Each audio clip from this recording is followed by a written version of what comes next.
Well, that is what we're beginning today. You know, because everybody wonders, right? What will happen when I die? You know, is heaven real? And like that popular song, does heaven have a plan for me?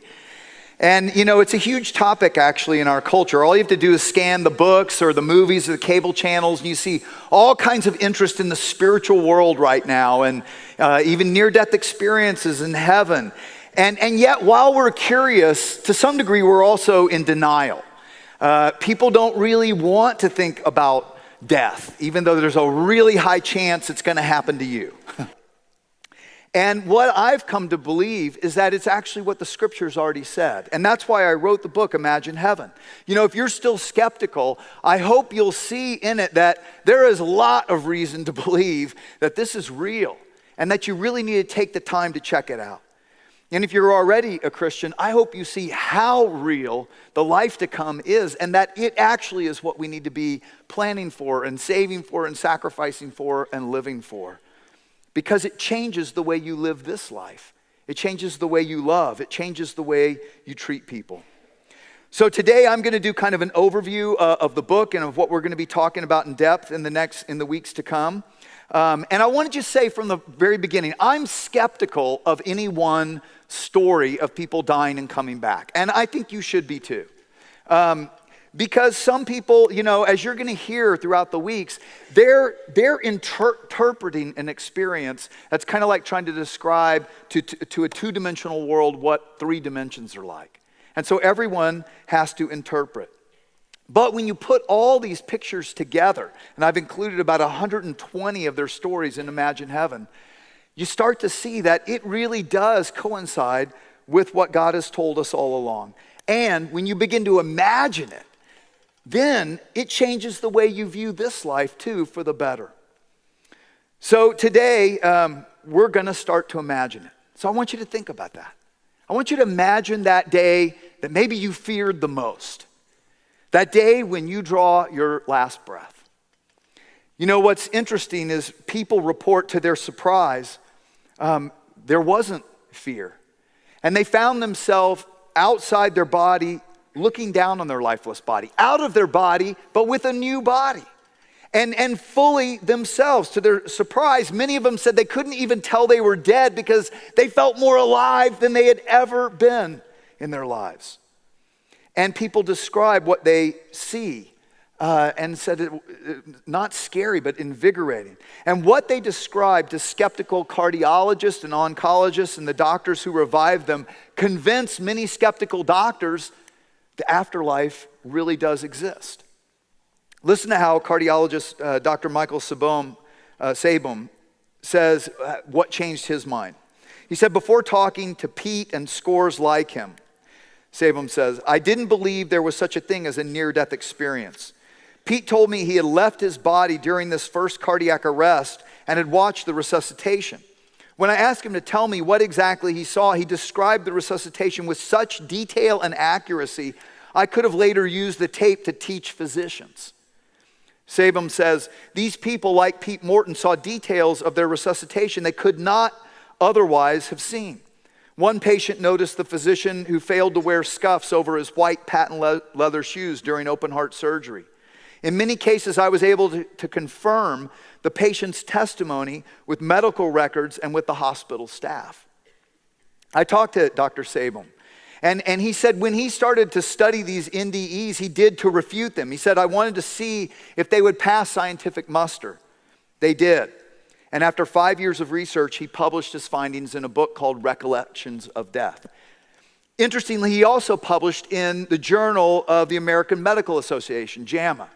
And a radiation oncologist, Dr. Jeff Long, read his findings in JAMA and said he found it hard to believe.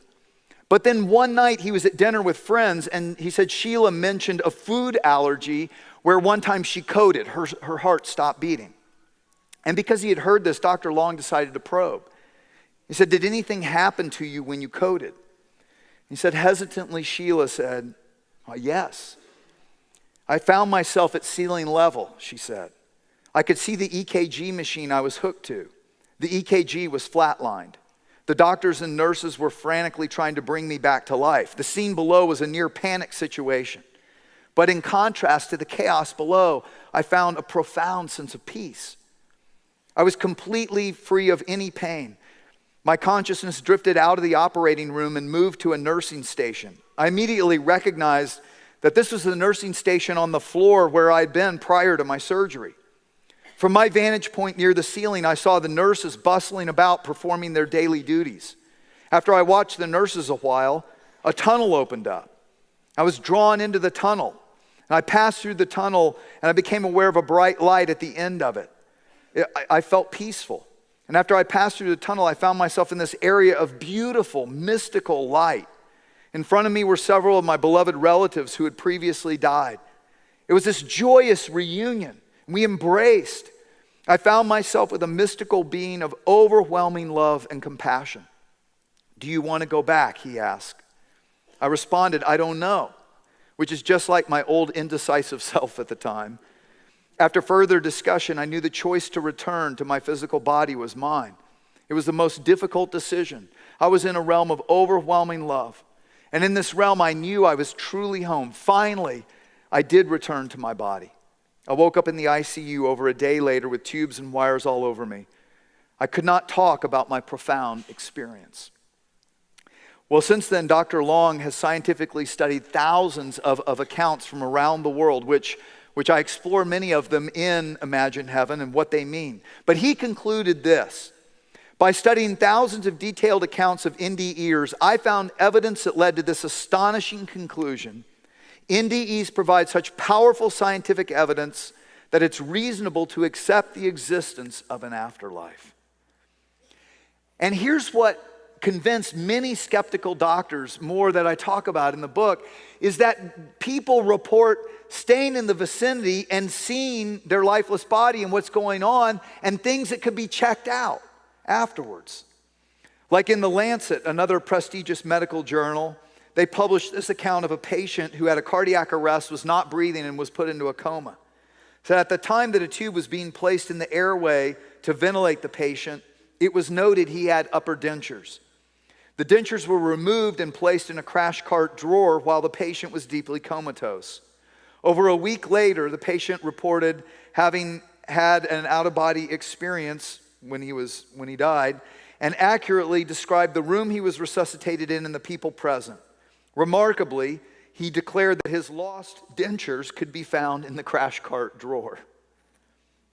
What convinced so many skeptical doctors were these verifiable details that these people who were clinically dead said they saw. And I point out studies done that show how accurate their observations were. Because see, when you die, you leave this body behind, but you still have a body, a spiritual body. Now that shouldn't totally shock us. First of all, the Bible's told us that for years. But secondly, science even tells us that every every cell in your skin dies and gets replaced about every 2 weeks. Did you know that? Your cells are continually dying and being replaced. You are not the same body you were 7 years ago. So then, yeah. Yes, but it's going to go the other way, which is even better. But think about that. So if your body, your cells are continually changing, then who are you? Well, the Bible's told us all along, you're more than a physical body.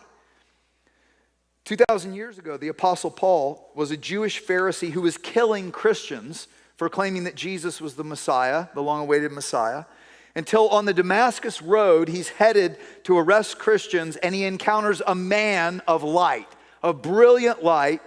By the way, just like NDEer's account, or see, and we'll look more in that in the weeks to come, he realizes it's Jesus, and Jesus was who he claimed. But by the way, seeing is not believing. Paul still had to decide, even after seeing Jesus in this brilliant light, decide whether he would follow him. And that's the same for NDEers too. It doesn't take away their choice. But Paul goes on to start churches all across the Roman Empire. And in Acts chapter 14, it appears that Paul may have had a near-death experience when he got stoned in Lystra, in the city of Lystra. Acts chapter 14 says this: they stoned Paul and dragged him out of town, thinking he was dead. But as the believers gathered around him, he got up and went back into the town. Now listen to what Paul later says, I think, about that. 2 Corinthians 12. I was caught up to the third heaven 14 years ago. Whether I was in my body or out of my body, I don't know. Only God knows. And that's what people say. It's like, I felt so alive and so me. You still feel like you have a body. But I do know I was caught up to paradise and heard things so astounding that they cannot be expressed in words. Things no human is allowed to tell. And Paul later explains that when we die, we're still ourselves in bodies. It's like an upgrade. It's like, oh, it gets better. So don't worry. And Paul talks about this. He says, our bodies are buried in brokenness, 1 Corinthians 15, but they are raised in glory. They're buried in weakness, but they'll be raised in strength. They're buried as natural human bodies, but they will be raised as spiritual bodies. And we'll talk more about what that's like next week. But what you need to know is you'll be yourself. In fact, you've never been yourself as much as you will be. And what people say is they were more alive than ever. People consistently say this. It's more real than what we experience now. Now, think about the impression you've had of heaven. And what I find, the impression most people have of heaven, it's pretty bad. It's like this kind of ethereal, less than tangible, misty, cloudy, boring existence. Because here's the deal. There is nothing, have you figured this out yet? There is nothing in this life that permanently satisfies you. I don't care how good it gets. Pretty soon it's like, what now? Right? Do you know why that is? Because we weren't created for this life. This is just the birth canal. This is just the beginning of the real existence that we were created to live. That's what it says even in Hebrews 8:5. They serve in a system of worship that's only a copy, a shadow of the real one in heaven. Don Piper was pronounced dead for 90 minutes by EMS when an 18-wheeler ran over the top of his car. He said he didn't pass through a tunnel. He just, boom, was there in heaven, or the entrance of heaven. And he said this. He said, as I looked around, I could hardly grasp the vivid, dazzling colors. Every hue and tone surpassed anything I had ever seen. With all the heightened awareness of my senses, I felt I had never seen, heard, or felt anything so real before. Imagine for a second that day that you feared most. Suddenly you come more alive than you've ever been. Not just 5 senses, but all kinds of new senses, and you're feeling things and experiencing things. It's so thrilling. You can't wait to go and explore the adventure of this wonderful place that you've now discovered. Enhanced vision. You can see up close. You can see miles away. New, vibrant colors you've never imagined before. And a light unlike anything you've ever imagined. And you know what's fascinating? Even blind people who die and are resuscitated, they see the same things. In fact, Vicky, who was born blind from birth, flatlined in a very bad car accident. And she said that she could see and had a hard time adjusting to visual perception. But she realized she was looking down at the doctors working on her body. She said, I finally recognized my wedding ring and my hair. Her hair was down all the way to her back, and she had a wedding ring with orange blossoms on it. And so she recognized them. Tremendous light. And listen to how Vicky describes the light. The light was something you could feel as well as see. Everybody there was made of light. And I was made of light. And what the light conveyed was love. It was like love was everywhere. It was like love came from the grass. Love came from the birds. Love came from the trees. It was incredible, really beautiful. And I was overwhelmed by that experience because I couldn't really imagine what light was like. It's still a very emotional thing when I talk about this. Now here's what's amazing, because I talk about other blind people who see the same things that Vicky's describing.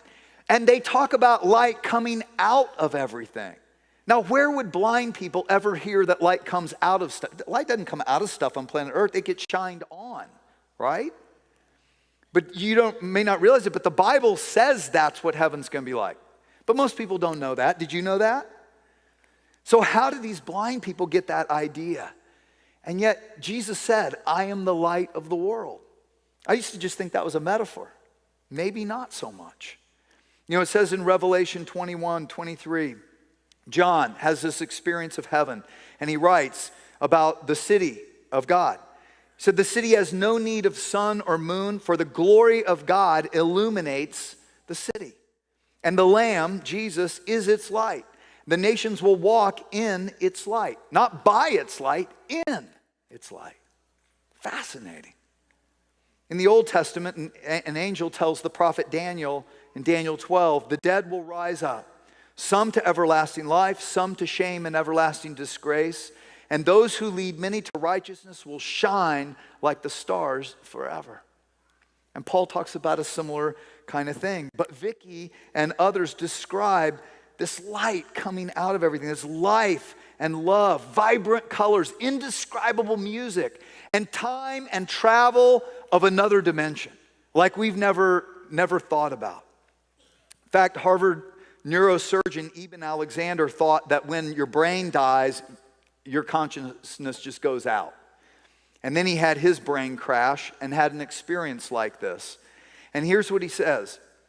In the worlds above this one, time simply doesn't behave as it does here. A moment can seem like a lifetime, and one or several lifetimes can seem like a moment. I don't think he realized he was quoting the Bible. With the Lord, a day is like 1,000 years, and 1,000 years are like a day, said Peter, Jesus' disciple. But here's the thing, if that seems, thinking about being a person of light, that seems weird or scary, don't worry. The thing people say more than ever is, I was home. I was where I belong. In fact, the biggest problem is people don't want to come back. And you're not going to be alone because heaven was made for relationship. Those who get a glimpse of heaven agree on one thing more than anything. Love is the point of it all. And Jesus said, you can sum up all the commands of the Bible by love God first and then let him teach you and me how to love one another as he loves us. That's it. So if that's the point of earth, why would we think that the God who wants us to love one another would rip loving relationship apart in heaven? Nothing could be farther from the truth. Marv Besteman, who was a bank president, died after surgery in the hospital in Michigan. And he recalls when he got there in the gates of heaven, or whatever you call it, I don't know exactly. I think it's a peek into heaven, but I don't know if it's the whole thing. In fact, we'll talk more about this, but many people said there was a barrier or a threshold or a boundary they couldn't go beyond. I think that's very important. They aren't dead yet, not fully.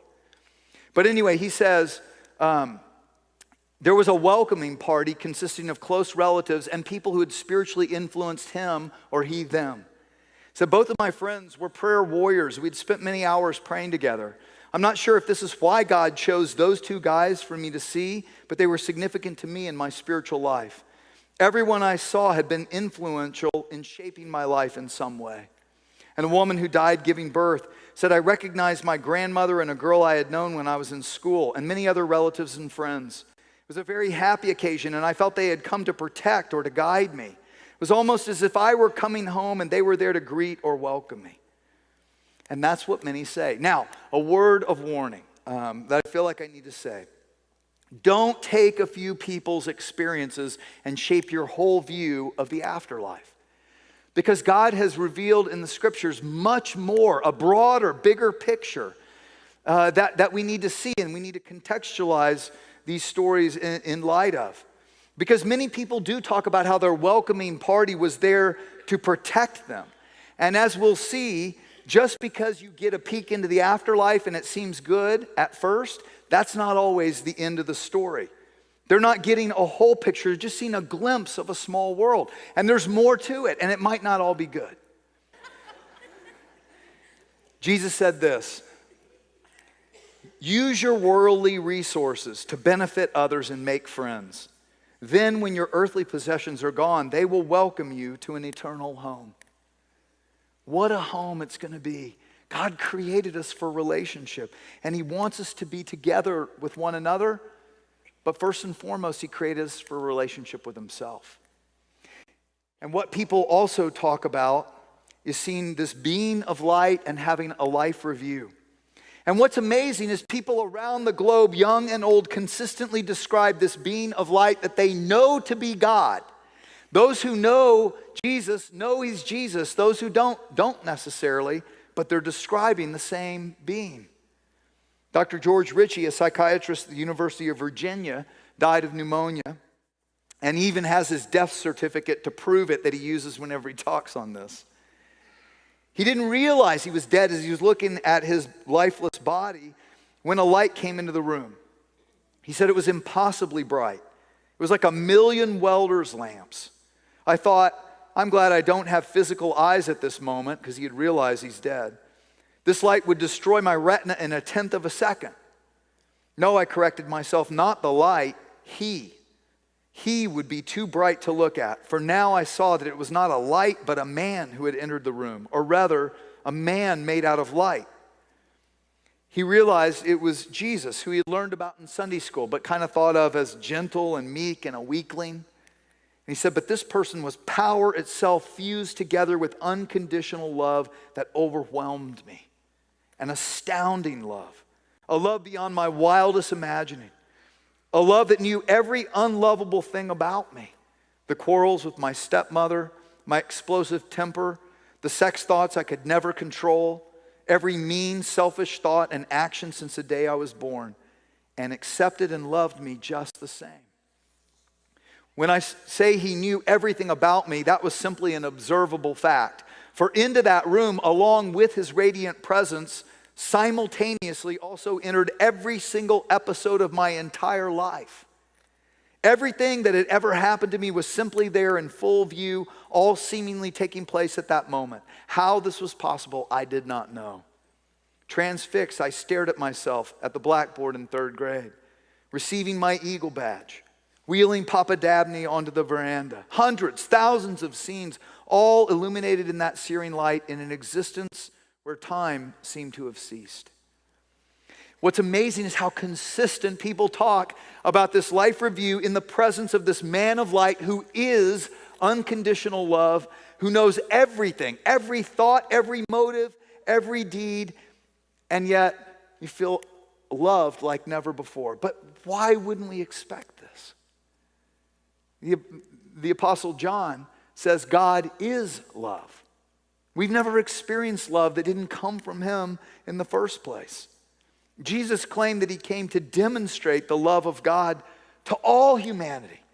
That He loves every person on the planet so much that He would enter our suffering and pay the greatest price we can think of paying, His life, to pay for our wrongs so that everyone who simply is willing to trust in Him can be with Him forever. That's how much He loves us.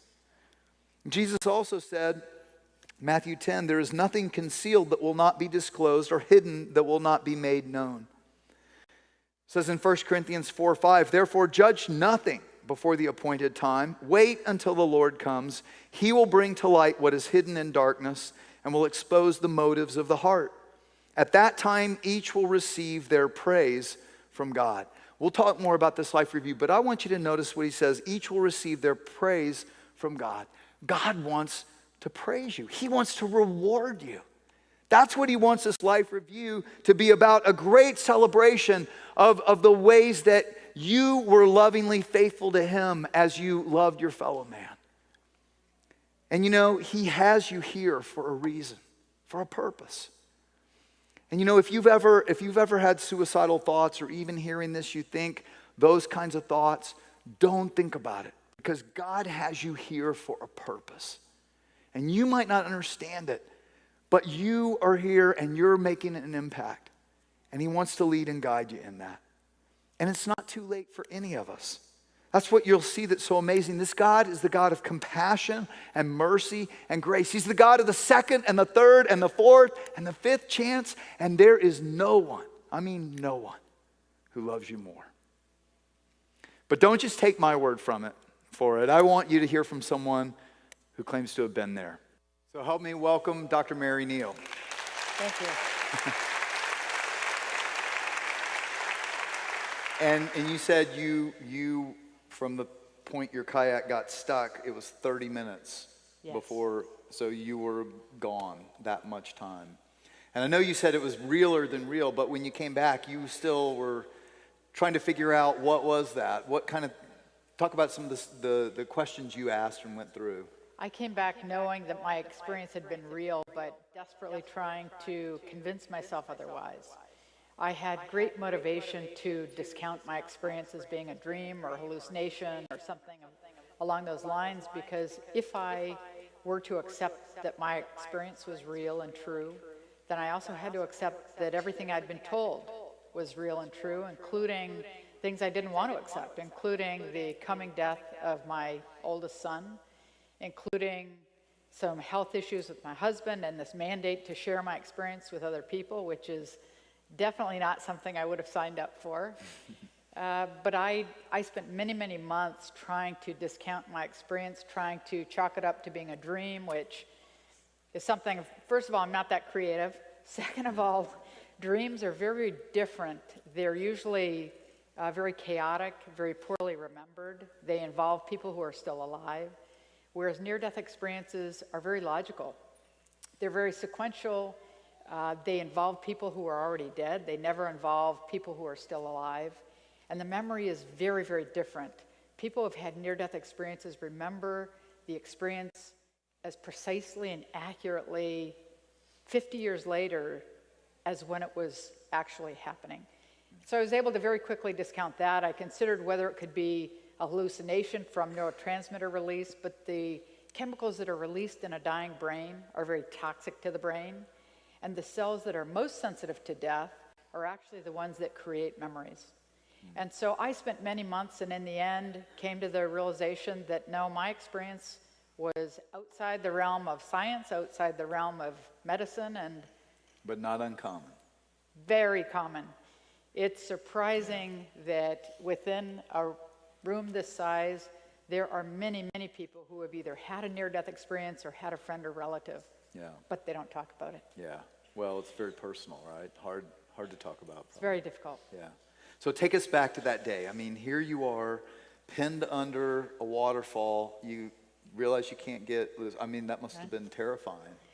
One would think so, but I felt great. I had always feared a drowning death, but actually I felt no fear. I felt no panic. I felt no sense of air hunger. I felt wonderful. And the moment that I very consciously made a choice to surrender the outcome, I truly asked that God's will be done, regardless of whether that meant I was to live or die. The very moment that I asked that, I was overcome with a very physical sensation of being held and comforted and reassured by Christ that everything was fine. My husband would be fine, my young children would be fine regardless. And I was this receptacle into which Christ was pouring his love and his very being. And that was the first of many profound aspects of this experience, because I was no saint. I tried to be a good person, but I did not deserve to be held or loved by Christ. Just like, none of us ever deserve anything. And while I was being held, my life, as you said earlier, was just laid bare for all of the high points and low points. And so it was like a life review? We started a life review, and it was Is it not like you re-experience your life, or what? I know, we're going to go into It's difficult. It's all simultaneously occurring, and everything is present at the same time, and not with any sense of judgment, which is what I would have assumed would have happened. But we then at one point went through my life and looked at all of the events that I would have otherwise said were terrible or bad or horrible or sad or tragic. And I had the most remarkable experience of seeing that event, not 3 or 4 or 5 times removed, but seeing how a given event impacted me, impacted my little world and the world as a whole, when seen from a vantage point of 25, 30, 35 times removed. And what I was shown again and again and again and again is that God's promise is true, that indeed beauty comes from all things, even when we can't see it. He works all things together for the good. Absolutely. So you experienced this life review. You were underwater like 15 minutes or something, and then Yes. when you came up and they found you, they started their stopwatch, and it was another 15. Right. So where were you, and what were you doing? I was gone. I was still aware of the physicality of it all. I could feel the water. I could feel the plastic of the boat. My body was sucked over the deck of the boat by the current. And as my body was coming out of the boat, my spirit peeled away from my body. And eventually I then rose up and out of the river. And I was greeted by a group of somethings. People, spirits, beings. All those words seem sort of hokey to me, but They had these were bodies. They were what? They was it like? did have physical form. They had head, arms, legs. They were wearing these robes that were very indistinct, somewhat translucent or pearlescent, and were radiant, absolutely more brilliant than the sun, but not in a blinding sense. And they were absolutely exploding with beauty and an absolutely pure, unconditional love of God. And it's a love that we don't experience. We experience conditional love. But this was an absolute love. And they were so overjoyed to greet me and welcome me and love me and guide me. And there was a shift of time and dimension so that I could be with them. And I was trying very desperately to get down this exceptionally beautiful path to this great dome structure of sorts that I knew without any doubt was the point of no return. So that was like the entrance to It heaven. was, I feel like I was in heaven, but I was definitely in the foyer. And this was the point at which there was no return. And I could simultaneously look back at the river and see the guys pull my body to shore and see them start CPR. And I was really surprised at that point because I recognized my body as mine, as representing my life, my husband, my children. And I had a great life. I have a great life. I had every reason in the world to return. But I looked at my body and I knew I was not coming back. I knew that I had absolutely no intention to return because I was absolutely overcome with this sensation or this experience of being home, of being where I really belong, where we all really belong. It was as though I'd been on this long and wonderful journey to earth, but now I was home. I was going to sleep in my own bed. It was wonderful. And so I kept going down this path as quickly as I could. And there was beauty the beauty spoke to me. I absolutely believe that God presents to each one of us, just like on earth. God meets us where we are. And I believe that God presents to each one of us that experience, that scene that will speak to us and that we can understand, that will make us feel comfortable and loved and welcomed. And for me, it was color and flowers and the aroma of flowers, because that's what really moves my soul. And were they like real? I mean, when it was, people kind of still, we think it's kind of probably fuzzy. No, it was real. But it was different, because here on earth, we feel this table and it's real. But we can't understand the table. We can't hear the table. We can't feel the love of the table. We can't experience the table. But there, the flowers, the aromas, the colors were faceted. I could understand them. It's like you experience it in a whole new way. In a very different way. Yeah. And we then reached this threshold, and I was there for what felt like many, many hours. And while I was there, I had many profound parts of this experience, but one of which was this sense of understanding, of getting it, understanding the divine order of everything. And one of the things that was so important to me is coming to an understanding of how it can really be true that there is a God who is real and present, and that there's a God who actually knows each and every one of us, all billions of us on the planet, loves each and every one of us as though we're the only ones, and has a plan for each and every one of our lives that's one of hope. And for me, that was life-changing. Yeah. And it should be life-changing. Yeah. And then I got kicked out. And then it was traumatic. What did they say? I was told that it wasn't my time. I still had more work to do on earth, and that I had to go back to my... I did what I think any reasonable person would do, and I said, I'm good. I was told everything was fine. I can stay. And as I said earlier, I'm a doctor, not a lawyer, so here I am.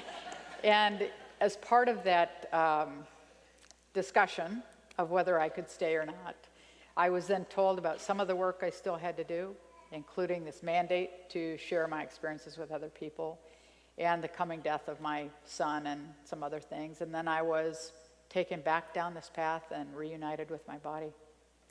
And you know, I think it's important because so many people would say, well, why wouldn't God give us all that experience, right? I mean, that would make it so much easier, right? Well, it would. And I've had many, many people say, gee, I really would love to have your experience. But what they're really saying is, I'd like the spiritual experience, but I don't really want to drown or break my legs or do any of that. The coming back. Yeah. And I asked that question for a long time. Yeah, because, I mean, in your book you write absolutely. About seeing Jesus and asking him, why doesn't everybody have this experience? And the fact is, there is great power in using the free will and free choice with which we're created. And even Thomas, if you go back to the Bible, I mean, Thomas was like me. He wanted to stick his finger in the hole, and Christ said, you know, blessed are those who believe and have not seen. And I said for many years... And he said the same thing to you? He did. And for many years I said that, you know, I lost my faith, and I was very sad about that. What do you mean? But it was replaced with a trust. Oh. Because it was replaced with knowledge.